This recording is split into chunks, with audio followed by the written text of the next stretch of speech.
Hello guys, current affairs funda में आप सभी का स्वागत है। मैं हूं आपके साथ अभिषेक शर्मा और आज के इस वीडियो सेशन में हम 29 जुलाई तक के सभी इंपॉर्टेंट करंट अफेयर्स कवर करने वाले हैं। हमेशा की तरह आप इस वीडियो को अंत तक जरूर देखिएगा, आज भी आपको काफ़ी कुछ जानने के लिए मिलेगा। साथ ही गाइस, इस सेशन को शुरू करने से पहले आप सभी को बताना चाहूँगा, यदि आप हमारी daily current affairs PDF, weekly PDF, monthly PDF और हर महीने के banking and economic awareness PDF चाहते हैं तो करंट अफेयर्स फंडा का 1 ईयर मेंबरशिप प्लान आप ज्वाइन कर सकते हैं, जिसका लिंक आपको वीडियो के डिस्क्रिप्शन में या फिर फर्स्ट कमेंट में मिल जाएगा। आपको बता दें, इस 1 ईयर मेंबरशिप प्लान के तहत जितना भी हमारा PDF कंटेंट है वो हम आपको 1 साल तक प्रोवाइड कराते हैं, जिससे आप डाउनलोड कर सकते हैं, प्रिंट आउट भी निकलवा सकते हैं। इसके लिए चाहे तो आप करंट अफेयर्स फंडा ऐप को यूज़ कर सकते हैं या फिर अपने लैपटॉप या सिस्टम की मदद से वेब लॉगिन भी कर सकते हैं। कोई भी आपका एग्ज़ाम हो, बैंकिंग, SSC, रेलवे या फिर स्टेट PCS, जहाँ पर भी जनरल अवेयरनेस या करंट अफेयर्स पूछे जाते हैं, सभी एग्ज़ाम्स के लिए हमारा PDF कंटेंट काफ़ी यूज़फुल है। तो कोई भी अगर आपका डाउट है कमेंट बॉक्स में अवश्य लिखिएगा। चलिए फिर करते हैं शुरुआत इस वीडियो सेशन की। हमेशा की तरह सबसे पहले आज का क्वेश्चन देखेंगे, इसका आंसर आपको अभी कमेंट बॉक्स में करना है। Which Lok Sabha MP moved a no confidence motion against the Modi government on July 26? 26 जुलाई को किस लोकसभा सांसद ने मोदी सरकार के खिलाफ अविश्वास प्रस्ताव पेश किया? ऑप्शंस हैं तिरुचि सिवा, गौरव गोगोई, मल्लिकार्जुन खड़गे या फिर अधीर रंजन चौधरी। जल्दी से आंसर कर दीजिए, फिर हम आगे बढ़ते हैं। और इस तरह क्वेश्चन यदि आप प्रैक्टिस करना चाहते हैं स्ट्रेटेजी से संबंधित, करंट अफेयर से संबंधित, तो करंट अफेयर्स फंडा को आप टेलीग्राम पर जरूर ज्वाइन कर लीजिए। करंट अफेयर्स फंडा नाम से हमारा टेलीग्राम चैनल है।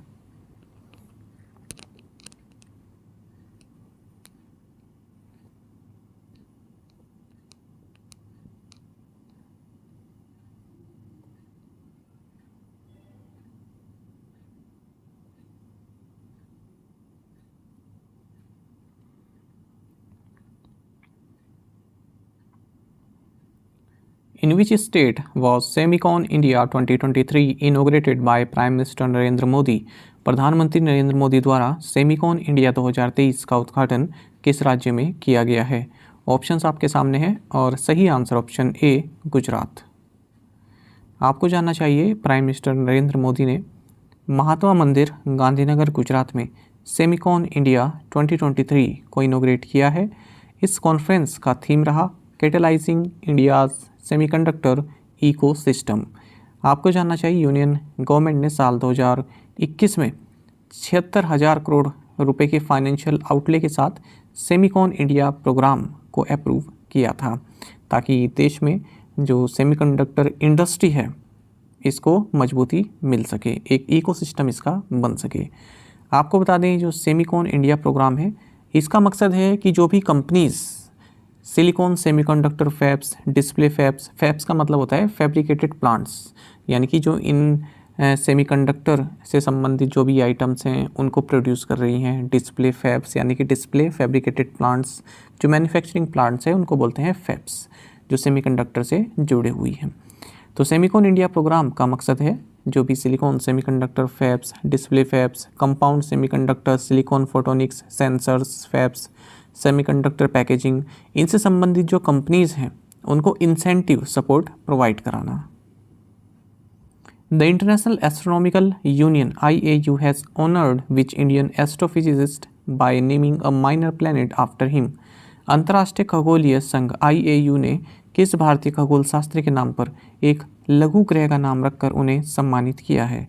ऑप्शंस आपके सामने है, सही आंसर ऑप्शन सी है, अश्विन शेखर। आपको जानना चाहिए, इंटरनेशनल एस्ट्रोनॉमिकल यूनियन IAU, इन्होंने भारतीय एस्ट्रोफिजिसिस्ट अश्विन शेखर इनको सम्मानित किया है और इनके नाम पर एक माइनर प्लैनेट का नाम रखा है। तो अब उस माइनर प्लैनेट का नाम हो गया 33928 अश्विन शेखर 2000 LJ27। आपको बता दें, ये सम्मान इन्हें 2023 का एडिशन जो रहा एस्ट्रॉइड्स कॉमेट्स मेटियोर्स कॉन्फ्रेंस, जो कि एरिज़ोना अमेरिका में हुआ, इस दौरान दिया गया है। आपको जानना चाहिए, केवल 5 इंडियंस अब तक ऐसे हैं जिनके नाम पर इस तरह का कोई प्लैनेट है, जैसे CV रमन, सुब्रमण्य चंद्रशेखर, श्रीनिवास रामानुजन, विक्रम साराभाई, मनाली कलत वेणुबप्पू। तो इनके नाम पर इस तरह के प्लैनेट्स रखे गए हैं, इस तरह का इंटरनेशनल एस्ट्रोनॉमिकल यूनियन द्वारा सम्मानित किया गया है। During the 23rd meeting of the council of heads of state of the Shanghai cooperation organisation यानी कि SCO, the summit received the application of which country to join the SCO as a member state. Shanghai सहयोग संगठन के राष्ट्राध्यक्षों की परिषद की 23वीं बैठक के दौरान शिखर सम्मेलन को SCO में सदस्य राज्य के रूप में शामिल होने के लिए किस देश का आवेदन प्राप्त हुआ? ऑप्शंस आपके सामने हैं। सही आंसर ऑप्शन सी, बेलारूस। देखिए, हाल ही में इंडिया ने जो SCO यानी कि संघाई कोऑपरेशन ऑर्गेनाइजेशन, इसके जो council of heads of states हैं, इनकी 23rd मीटिंग को होस्ट किया है। ये बात हम पहले भी पढ़ चुके हैं। तो इस दौरान जो SCO मेंबर स्टेट्स हैं, इनके जो लीडर्स हैं, इन्होंने न्यू दिल्ली डिक्लेरेशन साइन किया है, जिसका मकसद ये रहा कि जो रेडिकलाइजेशन है उसको काउंटर करना और डिजिटल ट्रांसफॉर्मेशन में आपसी सहयोग को बढ़ाना। और SCO का इकोनॉमिक डेवलपमेंट स्ट्रेटजी भी अडॉप्ट की गई है 2030 तक के लिए। आपको बता दी, समिट के दौरान ईरान को फुल SCO मेंबरशिप ग्रांट कर दी गई है। और जो हमारा क्वेश्चन है वो संबंधित है इस लाइन से, the memorandum of obligations was signed for Belarus to join the SCO as a member state. तो बेलारूस जो है उसने अपनी एप्लीकेशन दी है कि ये भी SCO का मेंबर स्टेट बनना चाहता है, और इस एप्लीकेशन को कंसीडर करने के लिए एक्सेप्ट कर लिया गया है। और 2024 का जो SCO समिट होगा नेक्स्ट ईयर, इसमें बेलारूस को मेंबरशिप दी जा सकती है। आप सभी जानते हैं SCO एक परमानेंट इंटरगवर्नमेंटल इंटरनेशनल ऑर्गेनाइजेशन है यूरेशियन नेशंस की, यानी कि यूरोप प्लस एशिया, और इसका सेक्रेटेरिएट बीजिंग चाइना में है। इसकी official languages Russian and Chinese हैं। इसके अगर हम मेंबर्स की बात करते हैं तो Kazakhstan, China, Kyrgyzstan, Russia, Tajikistan, Uzbekistan, India and Pakistan है। इंडिया और पाकिस्तान ने SCO को साल 2017 में ज्वाइन किया था, और ईरान इसका लेटेस्ट मेंबर बना है। On the occasion of the international day for the conservation of the mangrove ecosystem which state in India announced the setting up of a mangrove cell. अंतर्राष्ट्रीय मैनग्रोव पारिस्थितिकी तंत्र संरक्षण दिवस के अवसर पर भारतीय किस राज्य ने मैनग्रोव सेल की स्थापना की घोषणा की है? ऑप्शंस आपके सामने। सही आंसर ऑप्शन डी है, वेस्ट बंगाल। आपको जानना चाहिए कि 26 जुलाई को 26 जुलाई international day for the conservation of the mangrove ecosystem ये सेलिब्रेट किया जाता है, और साल 2015 में यूनेस्को ने इस डे को एडॉप्ट किया था। तो इस अवसर पर वेस्ट बंगाल ने अनाउंस किया है कि राज्य में मैनग्रोव सेल को सेटअप करेगा। अगर हम मैनग्रोव्स की बात करते हैं तो ये यूनिक कोस्टल इकोसिस्टम होते हैं जो कि ट्रॉपिकल एंड सब ट्रॉपिकल रीजन्स में पाए जाते हैं। इनकी कैरेक्टरिस्टिक्स होती है, डेंस होते हैं, साल्ट टॉलरेंट ट्रीज होते हैं, और इंटरटाइडल जोन्स में पाए जाते हैं जहाँ पर लैंड और सी आपस में मिलते हैं। अगर हम India state of forest report 2021 की बात करें तो भारत में जो मैनग्रोव कवर है ये 4,992 स्क्वायर किलोमीटर का है, यानी कि हमारे देश का जो टोटल ज्योग्राफिकल एरिया है उसका 0.15%। वेस्ट बंगाल में जो मैनग्रोव फॉरेस्ट हैं वो सबसे ज़्यादा हैं। अगर हम इंडिया की बात करते हैं 40% of the mangrove forest in India West Bengal में है। किसके कारण? सुंदरबंस के कारण, जो कि लार्जेस्ट मैनग्रोव फॉरेस्ट है पूरे वर्ल्ड में। इसके बाद गुजरात है, और फिर अंडमान एंड निकोबार आइलैंड्स हैं। इनके अलावा और भी राज्य हैं जहाँ पर मैनग्रोव्स पाए जाते हैं, जैसे Maharashtra, Orissa, Andhra Pradesh, Tamil Nadu, Goa and Kerala. Which international organisation has endorsed banning smartphones in schools? किस अंतर्राष्ट्रीय संगठन ने स्कूलों में स्मार्टफोन पर प्रतिबंध लगाने का समर्थन किया है? ऑप्शंस आपके सामने है। सही आंसर ऑप्शन डी है, यूनेस्को। आपको जानना चाहिए यूनेस्को ने हाल ही में ग्लोबल एजुकेशन मॉनिटरिंग रिपोर्ट 2023 को रिलीज़ किया है, और इस रिपोर्ट में एक वार्निंग टाइप दी गई है, वार्न किया गया है वर्ल्ड को कि जो चिल्ड्रंस का स्क्रीन टाइम है, यानी कि मोबाइल पर जो अपना समय व्यतीत करते हैं, वो उन पर निगेटिव इम्पैक्ट लगा रहा है, और इसी वजह से जो स्कूल्स में भी स्मार्टफोन्स बैन होने चाहिए। यूनेस्को की बात करते हैं तो इसका पूरा नाम United Nations Educational Scientific and Culture Organisation है। इसकी स्थापना 16 नवंबर 1945 को हुई थी। हेडक्वार्टर्स पेरिस, फ्रांस में है। इसके डायरेक्टर जनरल ऑथरे अजोले हैं। इसकी मेंबरशिप है over 190 member states. Which country has band sex change and transgender marriage? किस देश ने लिंग परिवर्तन और ट्रांसजेंडर विवाह पर प्रतिबंध लगा दिया है? ऑप्शंस आपके सामने है। सही आंसर ऑप्शन सी, रशिया। आपको जानना चाहिए रशियन प्रेसिडेंट व्लादिमीर पुतिन ने एक लॉ को साइन किया है, जिसके कारण जो जेंडर अफर्मेशन प्रोसीजर्स हैं उनको बैन कर दिया गया है। जेंडर अफर्मिंग प्रोसीजर का मतलब कोई जो ट्रांसजेंडर है वो अपने शरीर को इस तरह से बनाना चाहता है मेडिकल के थ्रू, ताकि मतलब जिस हिसाब से उसको सबसे कंफर्टेबल लगे, ठीक है, तो वो जो प्रोसेस होता है उसको बैन कर दिया गया है। और जो पार्लियामेंट है उसने भी इस बिल को अपनी मंजूरी दे दी थी। तो इस बैन लगने से अब कोई भी पर्सन अपना सेक्स चेंज नहीं कर सकता है, और जो जेंडर चेंजेस हैं ऑफिशियल डॉक्यूमेंट्स में उनको भी प्रोहिबिट कर दिया गया है। और इसमें ये भी बताया गया है कि इस तरह की मैरिज जहाँ पर एक पार्टनर ने अपना जेंडर चेंज कराया है, इस तरह की मैरिज भी खारिज की जाती है। साथ ही जो ट्रांसजेंडर इंडिविजुअल्स हैं वो एडॉप्टिव पेरेंट्स नहीं हो सकते, वो बच्चा भी खुद नहीं ले सकते। Where has PM Narendra Modi inaugurated Gujarat first greenfield airport? प्रधानमंत्री नरेंद्र मोदी ने गुजरात के पहले ग्रीनफील्ड हवाई अड्डे का उद्घाटन कहाँ किया है? ऑप्शंस आपके सामने हैं। सही आंसर ऑप्शन ए है, हिरासर। देखिए, प्राइम मिनिस्टर नरेंद्र मोदी ने गुजरात के फर्स्ट ग्रीनफील्ड एयरपोर्ट का उद्घाटन राजकोट सिटी के पास हिरासर विलेज में किया है। आपको बता दें, साथ ही प्राइम मिनिस्टर नरेंद्र मोदी ने सौराष्ट्र नर्मदा अवतरण इरिगेशन योजना के तहत जो पैकेज 8 एंड 9 है उसको भी डेडिकेट किया है, जिसके कारण जो आसपास के 95 विलेजेस हैं उनमें जो वाटर की सप्लाई है वो प्रोवाइड हो सकेगी। आपको बता दें ग्रीनफील्ड एयरपोर्ट्स का क्या मतलब है। ग्रीनफील्ड एयरपोर्ट्स का मतलब है ऐसे एयरपोर्ट जो कि स्क्रैच से बनाए जा रहे हैं। स्क्रैच से मतलब जहाँ पर बिल्कुल एम्प्टी लैंड है या फिर अनडेवलप्ड लैंड है, दोबारा से बिल्कुल नए सिरे से बनाए जा रहे हैं, इस तरह से कि सस्टेनेबल रह सकें, इन्वायरमेंट से भी जो है इन्वायरमेंट पर भी जो है निगेटिव इफेक्ट ना डालें, ठीक है। अच्छा, दो तरीके होते हैं ना, एक तो ग्रीनफील्ड बिल्डिंग्स होती हैं, एक होती है ब्राउनफील्ड, कोई प्रोजेक्ट हो गया, एक ग्रीनफील्ड हो गया। ग्रीनफील्ड यानी कि जो बिल्कुल सीधे से बिल्कुल नए तरीके से बनाया जा रहा है, कोई लैंड है उस पर दोबारा से नींव खोदी गई फिर बनाया गया है ना, तब। और ब्राउनफील्ड क्या होते हैं, जहाँ पर पहले से ही कोई बिल्डिंग है उसको एक्सपेंड किया जा रहा है या फिर उसको रिनोवेट किया जा रहा है, तो वो होते हैं ब्राउनफील्ड। आपको बता दें सेंट्रल गवर्नमेंट ने ग्रीनफील्ड एयरपोर्ट्स पॉलिसी को इम्प्लीमेंट किया है, जो कि 2008 में लॉन्च की गई थी।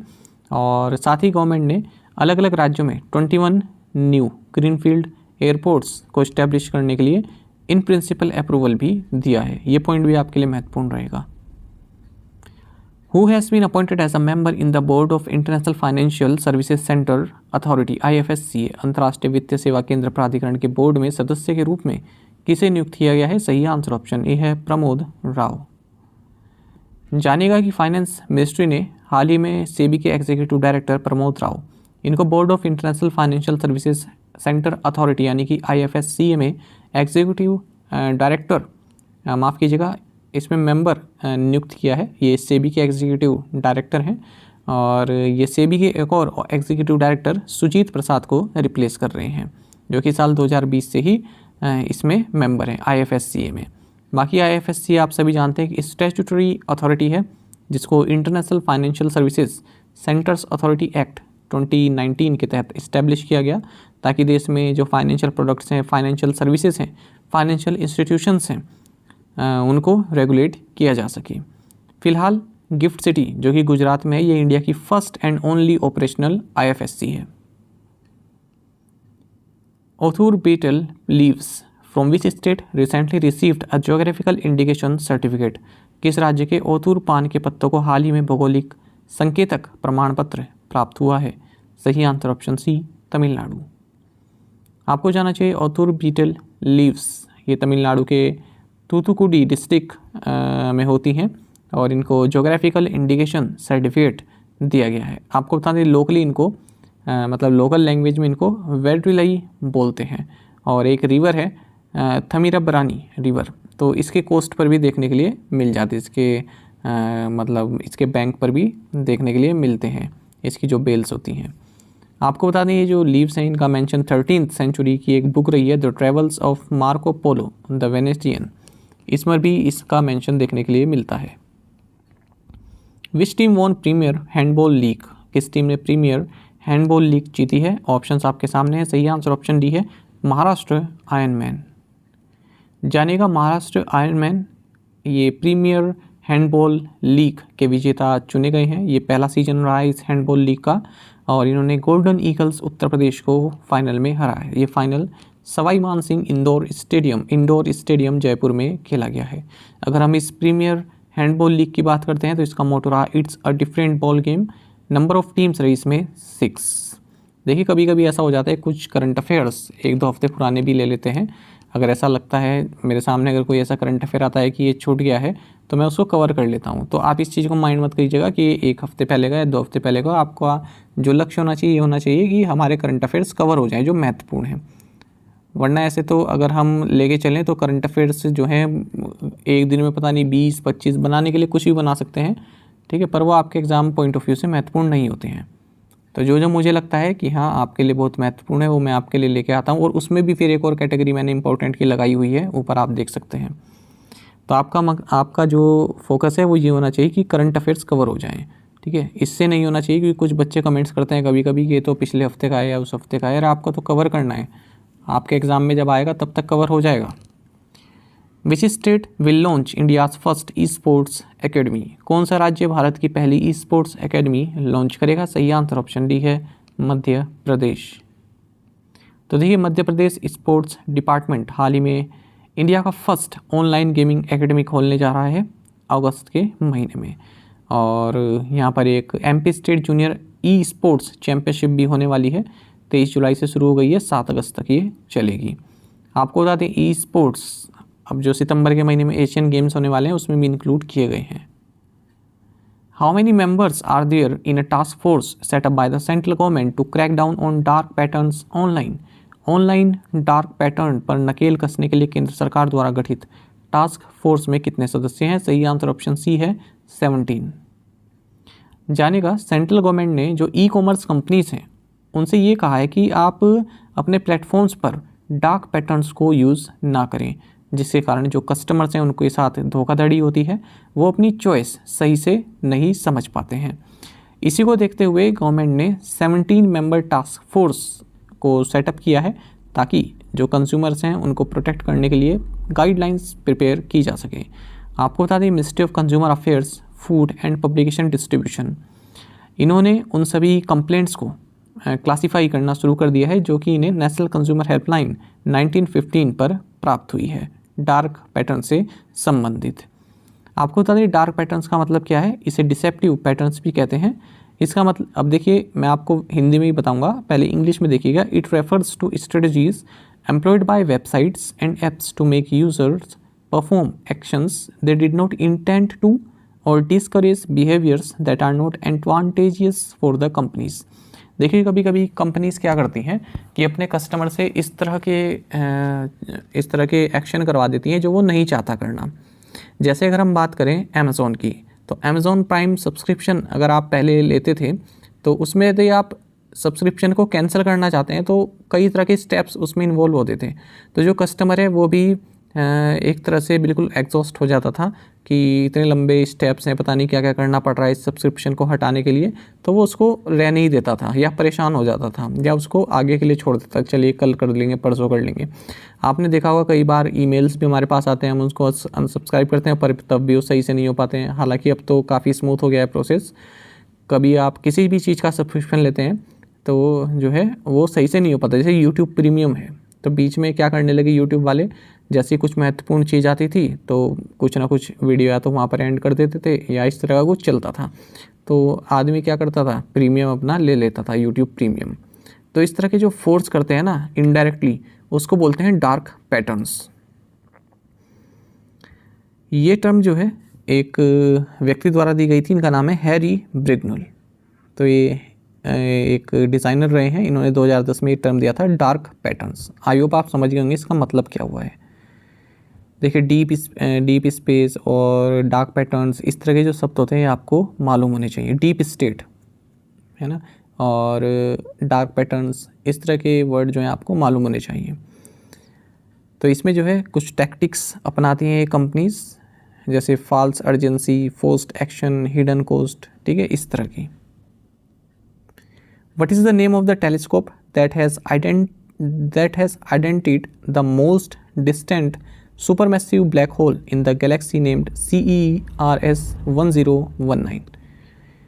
उस टेलीस्कोप का नाम क्या है जिसने CERS-1019 नामक आकाशगंगा में सबसे दूर स्थित सुपरमैसिव ब्लैक होल की पहचान की है। ठीक है, क्वेश्चन इंग्लिश में फिर से पढ़ देते हैं। What is the name of the telescope that has identified the most distant supermassive black hole in the galaxy named CERS-1019? Answer है option A, James Webb telescope. देखिए, जेम्स वेब टेलीस्कोप, इससे तो आप सभी वाकिफ़ हैं। इसने एक जो हमारी गैलेक्सी है CERS-1019, इसमें most distant supermassive black whole को आइडेंटिफाई किया है। और अगर हम इसके बारे में और जानें तो ये जो ब्लैक होल है ये बिग बैंग इवेंट के बाद 570 मिलियन ईयर्स जो है एग्जिस्ट किया है, और प्रीवियस नॉन जो ब्लैक होल्स हैं उनसे काफ़ी बड़ा है। तो एविडेंस मिला है वेब टेलीस्कोप का जो cosmic evolution early release science survey है इसके द्वारा। CERS की फुल फॉर्म आप समझ गए होंगे क्या है। ये जो ब्लैक होल है इसका जो मास है ये 9 मिलियन टाइम्स है सन के मास से। अब आप देख सकते हैं ब्लैक होल के बारे में अगर हम बात करते हैं, आप सभी जानते हैं ये इस तरह का एक प्लेस है स्पेस में, इस तरह की जगह है जहाँ पर ग्रेविटी इतनी स्ट्रॉन्ग होती है, मतलब ग्रेविटी पुल इतना स्ट्रॉन्ग होता है कि लाइट भी उससे बाहर नहीं जा सकती। ठीक है, और ग्रेविटी काफ़ी जो है स्ट्रॉन्ग है क्योंकि जो मैटर है वो इस टाइनी स्पेस में स्क्वीज्ड हो जाता है, और ये तभी होता है जब कोई स्टार जो है डाई हो रहा हो। अब क्योंकि लाइट इससे बाहर नहीं जा सकती तो पीपल भी जो है इस ब्लैक होल को नहीं देख सकते, हम लोग नहीं देख सकते, ये इनविजिबल है। कुछ स्पेस टेलीस्कोप्स होते हैं जिनमें स्पेशल टूल्स होते हैं, उनकी सहायता से ब्लैक होल्स को जो है फाइंड किया जा सकता है। What is the main focus of the recently launched Euclid's mission? हाल ही में लॉन्च किए गए यूक्लिड मिशन का मुख्य उद्देश्य क्या है? सही आंसर ऑप्शन डी है, understanding why the universe is expanding at an accelerating rate. देखिए, यूक्लिड स्पेसक्राफ्ट हाल ही में लॉन्च किया गया है Cape Canaveral Space Force Station Florida USA में। किसके through? SpaceX Falcon 9 rocket के थ्रू। इस मकसद का इस मिशन का मकसद ये रहने वाला है कि ये पता लगाना कि जो यूनिवर्स है ये इतनी एक्सेलरेटिंग रेट से इतनी तेज़ी से कैसे एक्सपेंड हो रहा है, इसके पीछे क्या कारण है। और इसके लिए एक टर्म भी है डार्क एनर्जी। डार्क एनर्जी जो है इस चीज़ को कहते हैं जो हमारा अननोन कोज है, हमें अभी पता नहीं है कि जो हमारा यूनिवर्स है इतनी तेज़ी से कैसे बढ़ रहा है। ठीक है, तो उस टर्म को नाम दिया गया है डार्क एनर्जी। अब देखिए, अभी हमने पीछे भी एक तरह इस तरह का पढ़ा था, है ना, डार्क पैटर्न। अब ये हम देख रहे हैं डार्क एनर्जी।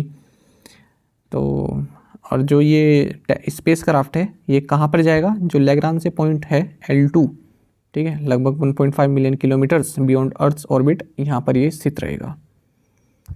यूक्लिड आपको बता दें स्पेस क्राफ्ट है, इसको डेवलप किया है European space agency and Euclid consortium के द्वारा। Which of these has become the first central public sector enterprise in India to get certified for anti-bribery management system by INTERCERT USA? इनमें से कौन INTERCERT USA द्वारा रिश्वत विरोधी प्रबंधन प्रणाली के लिए प्रमाणित होने वाला भारत का पहला केंद्रीय सार्वजनिक क्षेत्र उद्यम बन गया है? सही आंसर ऑप्शन डी है, ONGC। देखिए, oil and natural gas corporation यानी कि ONGC ये first central public sector enterprise CPSC बन गया है भारत में, जिसे इंटरसेट USA जो कि एक इंटरनेशनल एक्रेडिटेड सर्टिफिकेशन बॉडी है, इससे एंटी ब्राइबरी मैनेजमेंट सिस्टम का सर्टिफिकेट मिला है। ONGC की बात करते हैं, हेडक्वार्टर्स दिल्ली में है, chairman and CEO Arun Kumar Singh हैं। Which of these has become the first urban body in the country to get the extended producer's responsibility credit by recycling the banned single-use plastic items? इनमें से कौन प्रतिबंधित एकल उपयोग प्लास्टिक वस्तु के पुनर्चक्रण द्वारा विस्तारित उत्पादक उत्तरदायित्व क्रेडिट प्राप्त करने वाला देश का पहला शहरी निकाय बन गया है? सही आंसर ऑप्शन सी है, इंदौर म्युनिसिपल कॉरपोरेशन। देखिए, इंदौर म्युनिसिपल कॉरपोरेशन ये फर्स्ट अर्बन बॉडी बन गया है हमारे देश में, जिसे एक्सटेंडेड प्रोड्यूसर्स रिस्पॉन्सिबिलिटी क्रेडिट प्राप्त हुआ है क्योंकि इसने जो सिंगल यूज़ प्लास्टिक आइटम्स जो बैन हैं उनको रिसाइकल किया है।